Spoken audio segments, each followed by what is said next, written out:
बहुत समय पहले एक राजा था जो खुद के बारे में सोचता था कि वह बहुत ही नेक सोच, दयालु स्वभाव और दरियादिली है।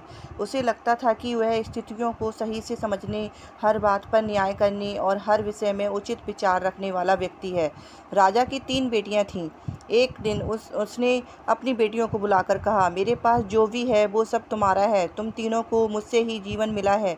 मेरी इच्छा अनुसार ही तुम तीनों का भूत, वर्तमान और भविष्य बना हुआ है, जो आगे भी ऐसे ही बना रहेगा। मैं ही तुम तीनों का भाग्य बदल बनाता हूँ। राजा की यह बात सुनकर उसकी 2 बेटियों ने शांत मन से राजा की बात में हामी भर दी, लेकिन तीसरी बेटी ने ऐसा नहीं किया। उसने कहा, नहीं, मुझे तो नहीं लगता है कि आपके हाथों से मेरा भाग्य है। राजा यह सुनते ही गुस्से में आ गया। उसने अपनी तीसरी बेटी की कही बातों को एक चुनौती के रूप में स्वीकार किया। उसने खुद को अपनी तीसरी बेटी के सामने सही साबित करने की ठान ली और उसे जेल में बंदी बना दिया। इस वजह से राजा की तीसरी बेटी कई सालों तक जेल में ही बंद रही। राजा और उसकी बाकी की बेटियां राजसी जीवन जीते रहे। राजा मन ही मन सोचता कि यह मेरा ही हुक्म है, जो मेरी जिद्दी बेटी जेल में कैद है। लोगों को भी यही लग रहा होगा कि राजा का ही हुक्म है, जो उसकी बेटी को ऐसा भाग्य मिला है। राजा कभी-कभी जेल में कैद अपनी तीसरी बेटी से मिलने के लिए जाता था। उसकी बेटी बहुत कमज़ोर हो गई थी, लेकिन अभी भी उसके विचारों में कोई बदलाव नहीं आया था। मगर राजा अपनी कमज़ोर होती बेटी की हालत और नहीं देख पा रहा था। एक दिन उसने अपनी तीसरी बेटी से कहा, इस तरह से तो तुम्हारा जिद करना मुझे बहुत गुस्सा दिलाता है। अगर तुम इसी तरह मेरी आँखों के सामने रहीं तो गुस्से में मैं न जाने क्या कर बैठूँगा। मैं तुम्हें मौत की सज़ा भी दे सकता हूँ, लेकिन मैं एक अच्छे दिल का हूँ, इसलिए मैंने सोचा है कि तुम अब मेरे राज्य के पास के ही एक जंगल वाली ज़मीन पर जानवरों के साथ रहोगी। इसके बाद तीसरी बेटी को उस जंगल की ज़मीन पर रहने के लिए भेज दिया गया। वहाँ वह फल और सब्जियाँ खाने और एक गुफ़ा में रहने लगी। उसके पास पीने के लिए झरने का पानी और ठंड से बचने के लिए सिर्फ सूरज की धूप का ही सहारा था। वहाँ की खुली हवा में रहते हुए और फल फूल खाते खाते वो जल्द ही पूरी तरह से स्वस्थ हो गई। उसने वहाँ पर खेती करना भी शुरू कर दिया।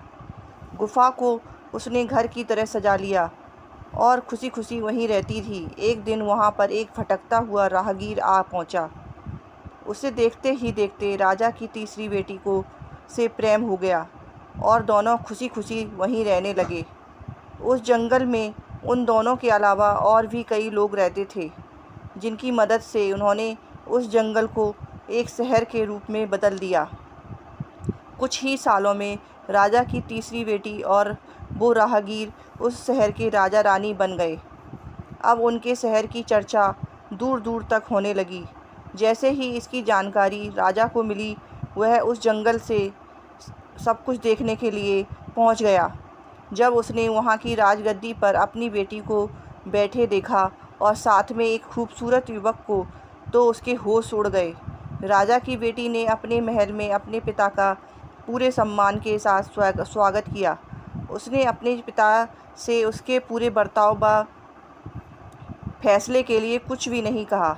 जैसे ही राजा वहाँ बैठा तो उसे एक आवाज़ सुनाई देने लगी, जो कह रही थी कि हर इंसान स्वयं ही अपना भाग्य बनाता है, कोई अन्य इंसान किसी और का भाग्य नहीं बना सकता। इसके बाद राजा को स्वयं ही अपनी गलती पर पछतावा होने लगा और उसने अपनी सभी बेटियों को अपने भाग्य से आज़ाद कर दिया। उसने अपनी तीनों बेटियों से कहा, भले ही तुम तीनों का भाग्य मेरे हाथों में है, लेकिन हर व्यक्ति खुद की परिस्थितियों के अनुसार अपना भाग्य अच्छा व बुरा बना सकता है।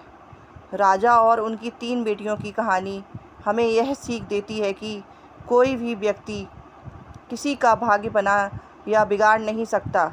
हमारा भाग्य स्वयं हमारे हाथों में ही होता है, जिसे हम अपनी सूझबूझ से पूरी परिस्थितियों में भी अच्छा बना सकते हैं। अगर आपको मेरी ये कहानी अच्छी लगी हो तो मेरे चैनल को subscribe, like, comments and share करें। Please, thank you.